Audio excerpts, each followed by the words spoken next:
అనిత మోహన్ చూసి నేను వదిలేస్తున్నాను, లేకపోతే అనిత, కంగ్రాచులేషన్స్, మీ రిపోర్ట్ వచ్చింది, ప్రెగ్నెన్సీ కన్ఫర్మ్ అయింది. Thank you doctor, thank you. Hello Shanti చెప్పు. ఏంటండి అక్కడ ఫంక్షన్ లేట్ అవుతుంటే మీరు ఇంకా ఆఫీస్ లోనే కూర్చున్నారు?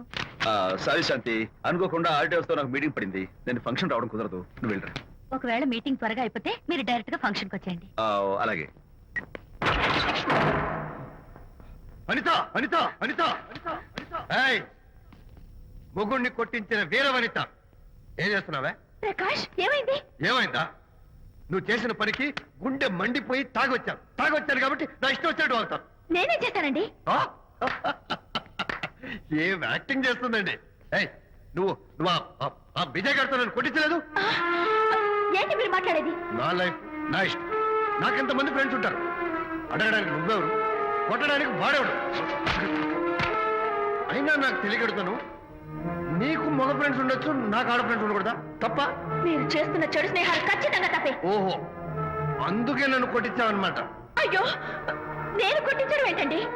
నాకేం తెలీదు. నేను హాస్పిటల్కి వెళ్ళాను, డాక్టర్ గారు ప్రెగ్నెన్సీ అని కన్ఫర్మ్ చేశారు. మనకి బిడ్డ పుట్టబోతుందనే గుడ్ న్యూస్ మీకు చెప్తామని వెయిట్ చేస్తున్నాను.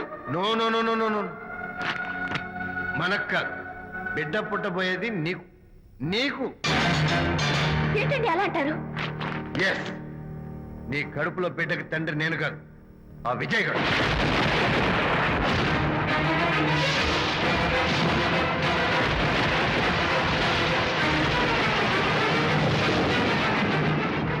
ఏమిటి మీ సీక్రెట్ నాకు తెలిసిపోయిందని కంగు తిన్నావా? ఏమిటో ఊరికే నోరు పారేసుకుంటున్నావు? నాకన్నా నీకు వాడే ముఖ్యమైతే వెళ్ళు, వెళ్ళి వాడితో దొంగ వేషాలు వేయద్దు. ఇంకోసారి ఇంట్లో అడుగు పెట్టావు నువ్వు నన్ను వెళ్ళమంటే కాదు, నేనే నీతో ఉండను. ఇన్నాళ్ళు విజయ్ బాధపడతాడేమోనని నువ్వెన్ని వెధ వేషాలు వేసినా భరించాను, సహించాను. కానీ ఈ రోజు దేవుళ్ళంటూ విజయ్కి నాకు మధ్య అక్రమ సంబంధం అంటగట్టారు కూడా. నీతో కలిసి ఉండటం నా వల్ల కాదు, వెళ్తున్నాను. Good bye. అలాగే, ఇప్పుడే చెప్తానండి. సుబ్బారావు గారు, నేను మీటింగ్ బయలుదేరుతాను. సార్, ఆడిటర్ గారు ఫోన్ చేశారు, ఆయనకి ఇన్కమ్ ట్యాక్స్ ఆఫీస్ లో పని ఉందట, మీటింగ్ రేపటికి పోస్ట్ పోన్ చేశామని చెప్పమన్నారు. ఓకే, సరే, నేను ఇంటికి వెళ్తాను.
ఏం డ్రైవర్ బాబు, కారులోంచి అమ్మ స్పీడ్ గా దిగారు, మీకంటే స్పీడ్ గా అమ్మగారు లోపలికి వెళ్ళారు.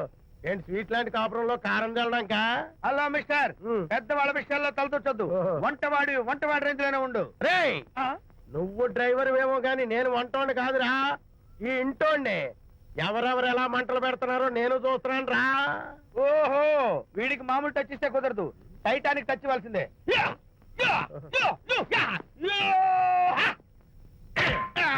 వంటటానికి టచ్ రా, టైటానిక్ టైటానిక్. ఇప్పుడేంటి లాభం ఏంటల్లి? నేను ఎప్పుడో చెప్పాను, ఆ ఎర్రతోలి పిల్ల నీ గొంప ముంచుతుంది అని.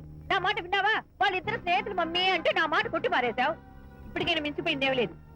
కౌగిలింత వరకు వచ్చిన వాళ్ళ వ్యవహారం కాపురం పెట్టేంత వరకు తావేయకుండా జాగ్రత్త పడు. అల్లుడు గారు రాత్రి ఇంటికి ఆలస్యంగా వచ్చారు అంటే వాళ్ళిద్దరు ఎక్కడ గడిపారో ఏమిటో.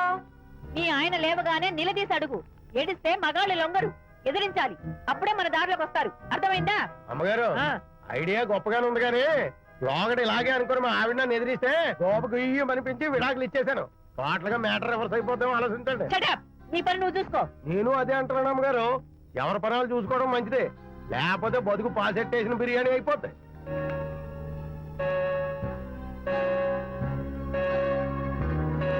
శాంతి కాఫీ.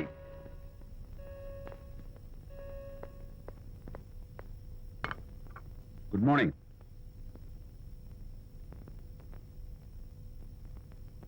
సారీ శాంతి, రాత్రి వచ్చేసరికి నువ్వు నిద్రపోయావు. ఇంకా లేపడం ఎందుకులే అని నేను పడుకుడిపోయాను. నిన్న రాత్రి బాగా లేట్ అయిపోయింది. ఎందుకు లేట్ అవదు? ఆడిటర్స్ తో మీటింగ్ కదా, ఆ లెక్కలు డొక్కలు చూసుకోవడానికి ఆ మాత్రం లేట్ అవుతుందని నేను అనుకున్నా. అన్నట్టు చెప్పడం మర్చిపోయాను. లాస్ట్ మినిట్ లో ఆడిటర్స్ ప్రోగ్రామ్ క్యాన్సిల్ అయింది. అయినా పాపం మీరు ఫంక్షన్ కి రాలేకపోయారు. ఓ, వర్షం వచ్చింది కదా, వర్షంలో తడుస్తూ కౌగిలించుకోవడం మీకు ఇష్టం కదా.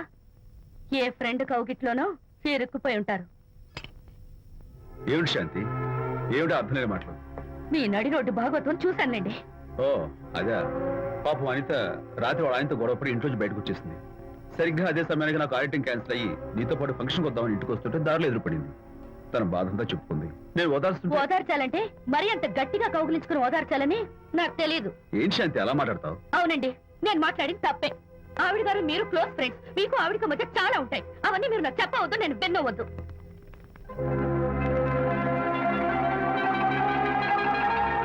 అరే విజయ్, నాన్న విన్నావా? అంతా విన్నాను రా.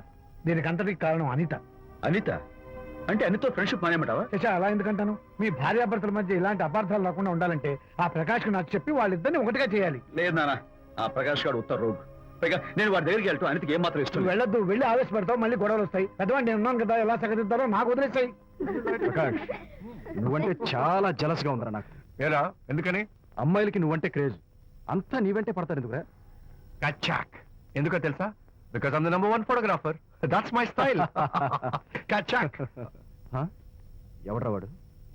ఆ విజయ్ గారు లేడు, వాడి బాబురా. ధర్మసూత్రాలు వల్లించడానికి వచ్చాడేమో. బాబు ప్రకాష్, వాట్ వాట్? నీ కొడుకు నా కాలర్ పట్టుకున్నాడు, నువ్వు కాళ్ళు పట్టుకోవడానికి వచ్చావా? అనిత కాపురం చక్క పట్టానికి నీ కాళ్ళు పట్టుకోమన్నా పట్టుకుంటాను. అనిత చిన్నప్పటి నుంచి నాకు తెలుసు, చాలా మంచి పిల్ల బాబు. ఎరా, బాయ్ ఫ్రెండ్ చేత మొగుడిని కొట్టించిన పిల్ల మంచి పిల్ల అంటావా? అది మా విజయ్ తప్పు బాబు. ఆవేశపడి నేను కొట్టాడు, అందులో అనిత ప్రమేయం ఏమీ లేదు. మా వారి తరపు నేను క్షమాపణ కోరుకుంటున్నాను. దయచేసి అనితని ఇంటికి తీసుకెళ్ళు. Stop talking nonsense. Shut up. ఎరా, ఇంకోటి పెళ్ళంతో తినడం తప్పు అని కొడుకు చెప్పడం పోయి నా క్లాస్ పెడతాడంట ముసలోడు. అయ్యా, కాయకి ఎక్కడైనా పుచ్చుంటే అంతవరకు కోసేసి వాడుకోవచ్చు. పూర్తిగా పుచ్చిపోతే మున్సిపాలిటీ తోటలో పారేయడం తప్ప మనం ఏం చేయలేం. ఇది ఆ టైప్ కేసే. Shut up. ఏ ఓల్డ్ మ్యాన్, అసలు ఆ విజయ్కి నీకు అమ్మాయిని వెనకేసి రావడం తప్ప వేరే పనేం లేదా? అవును, అసలు నువ్వు ఆ విజయ్కి తండ్రివా, అమ్మాయిల్ని తెచ్చే బ్రోకర్వా? అసలు ఇలాంటి వెధవ ఫ్రెండ్ అవటం వల్లే ప్రకాష్ చెడిపోయాడు రా. ఏం కూసావురా నన్ను, ముసలి నచ్చ! మా నాన్న మీద చేయి చేసుకుంటావరా? నేను ఇక్కడ నరికి పోగులు పెడతాను. నా ఫ్రెండ్ని కొడతావా? ఫ్రెండా? ఫ్రెండ్ కు స్పెల్లింగ్ తెలియని నీకు ఈ లఫంగా ఫ్రెండ్. నీకు అంత డెకరేషన్ లేదు. నువ్వేదో మనిషి అనుకుని నీతో మాట్లాడడానికి వచ్చారు మా నాన్నగారు. నువ్వు బురదలో దొల్లే జంతువు అని, నీ దగ్గరకు వస్తే తన మీద బురద పడుతుందని ఇప్పుడే తెలిసి వచ్చింది ఆయనకి. షేమానియో రండనా. కచాక్. మనం కళ్ళతో చూసినవన్నీ నిజం కాదమ్మా. ఒక్కోసారి మన కళ్ళు కూడా మనల్ని మోసం చేస్తుంటాయి. నేను నమ్మను. నమ్మవా? ఒక్కసారి అలా దూరంగా చూడు. అక్కడ ఆకాశం నేల కలిసిపోయినట్టు కనిపిస్తోందా? కనిపిస్తుంది. కానీ కలవు కదా, అంటే మన కళ్ళు మనల్ని మోసం చేస్తున్నాయనే అర్థం. అవును. నువ్వు చూసిన సంఘటన కూడా అలాంటిదే అయి ఉంటుంది. అనవసరంగా అల్లుడు గారిని అపార్థం చేసుకోకు. చక్కటి కాపురం పాడు చేసుకోవద్దు. వెళ్ళి అల్లుడు గారిని క్షమాపణ అడుగు. నా మాట విను. May come in.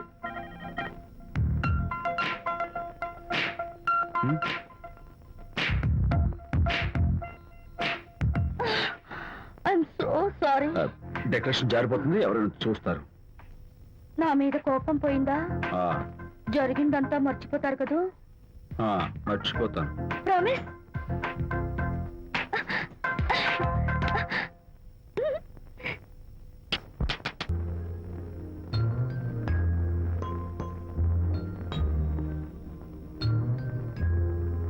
పాపా పాపా, ఏంటి బొమ్మలో పుట్టబోయే నీ బిడ్డ ఎలా ఉంటాడో చూసుకుంటున్నావా? ఎందుకమ్మా, ఓ ఫుల్ బాటిల్ నాకు ఇచ్చావనుకో, తప్పటి అడుగులతో ముద్దు మాటలతో పుట్టబోయే నీ బిడ్డ ఎలా ఉంటాడో కళ్ళ కట్టినట్టు చూపించేద్దాం. ఏంటి రెస్పాన్స్ లేదు? లీనమైపోయావా? మరి నేనేమైపోను? ఆ?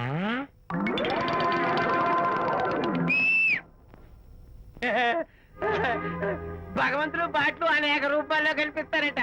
ప్రస్తుతం ఈ కప్పే నాకు బాటిలా కనిపిస్తాను. నాన్న ఆగు, దాన్ని మాత్రం అమ్మడానికి నేను ఒప్పుకోను. తప్పమ్మా, దేని మీద మమకారం పెంచుకోకూడదు. మందు మీద మమకారం పెంచుకోవడం వల్ల నన్ను చూడు, ఇంట్లో ఉన్నవన్నీ అమ్మేసుకుంటున్నానా? వద్దమ్మా, నా మాటను. మందంటే మనలో కలిసిపోతుంది, కప్పు మొక్కలైపోతుంది. ఏది శాస్త్రీయంగా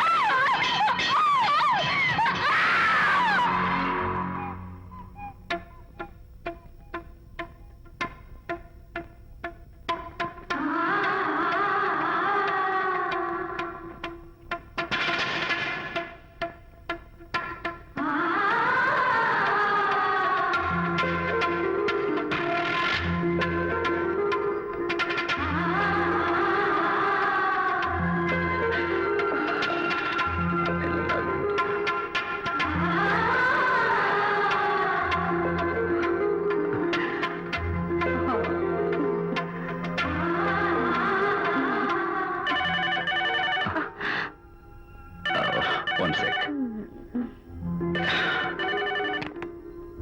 హలో, నేను విజయ్ మాట్లాడుతాను. బాబు, అనితమ్మ గారిని ఆ తాగుబోసు వచ్చినాడు తోసేశాడు. ఏమైంది? అమ్మగారు కింద పడిపోయారు. బాధతో మెలికి తిరిగిపోతున్నారు. Oh my God. నాకు చాలా భయంగా ఉంది బాబు. మీరు తొందరగా రండి బాబు. నేను వెంటనే బయలుదేరి వచ్చేస్తాను. ఈ టైంలో ఎక్కడికండి? అనేది కింద పడిపోయిందంట. నేను వెంటనే దగ్గరుండి హాస్పిటల్కి తీసుకెళ్ళాలి. వేరే ఎవరైనా తీసుకెళ్తారండి. ఇప్పుడు మీరు వెళ్ళొద్దు ప్లీజ్. Don't be silly. అర్థం లేకుండా మాట్లాడుకో.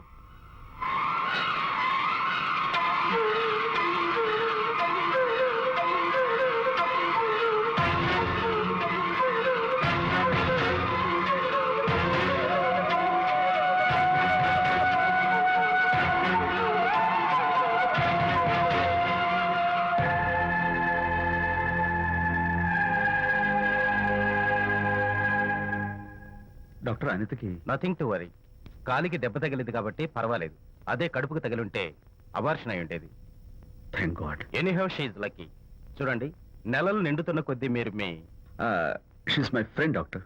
అలాగా పెయిన్ ఎక్కువగా ఉంటే ఈ టాబ్లెట్స్ వాడండి. అలాగే డాక్టర్. ఇంత చిన్న దెబ్బకి అంత ఇదైపోతావేంటి విజయ్? చిన్నదేం కాదు, జరగకూడదు జరుగుంటే చాలా పెద్ద అయ్యేది. నువ్వు ఉన్నావుగా. సర్లే. డాక్టర్ ఏం చెప్పారు తెలుసా? నువ్వు పిచ్చి పిచ్చి ఆలోచనలు పెట్టుకుని మనసు పాడు చేసుకోవద్దని, ఎప్పుడు సరదాగా ఉత్సాహంగా ఉండాలని, కష్టమైన పనులు ఏమీ చేయకూడదని, బాగా రెస్ట్ తీసుకోవాలని, సమయానికి మందులు వేసుకోవాలని, మంచి ఆహారం తీసుకోవాలని, జ్యూసెస్ తాగాలని, ఎక్సర్సైజ్ చేయాలని. ఇవన్నీ డాక్టర్ గారు చెప్పుండరు. నువ్వే కావాలని చెప్తున్నావు కదా. అఫ్ కోర్స్, ఇందులో డాక్టర్ చెప్పిన కొన్ని, నేను కల్పించి చెప్పిన కొన్ని. ఈ డెకరేషన్ అంతా ఎందుకో తెలుసా? నా కొత్త ఫ్రెండ్ కోసం. కొత్త కొత్త ఫ్రెండా? నేను కాకుండా? ప్రస్తుతం నీ కడుపులో రెస్ట్ తీసుకుంటున్నాడు. రేపు బయటకు వచ్చాక నా చెవి పట్టుకుని, ఎరా భడవా, మా అమ్మని బెస్ట్ ఫ్రెండ్ అంటావే, మరి తను ఎలాగైనా చూసుకోవటం, నువ్వు చేసిన తప్పు శిక్ష ఉండో తెలుసా? నేను నీ బట్టల మీద, ఆ తర్వాత నీ మీద పోసేస్తాను అన్నాడు అనుకో, ఆ అత్తల సువాసనలకి, ఆ గుహాళింపులకి నేనేమైపోవాలి, నా బట్టలేమైపోవాలి. కాబట్టి అమ్ముడు, నా లిటిల్ ఫ్రెండ్ కోసం ఇక్కడి నుంచి నువ్వు నా మాట వినాలి, తప్పదు. ఓకే? విజయ్, నువ్వు నా తోడు లేకపోతే నేనేమైపోయేదాన్ని. నీ ప్రేమ అభిమానం చూస్తుంటే నాకేమనిపిస్తుందో తెలుసా? మళ్ళీ జన్మంటూ ఉంటే నీ కడుపులో వచ్చి పాపాయిని పుట్టాలనిపిస్తుంది. ఎందుకంటే ఎలా చెప్పాలో. ఏ ఊరుకో.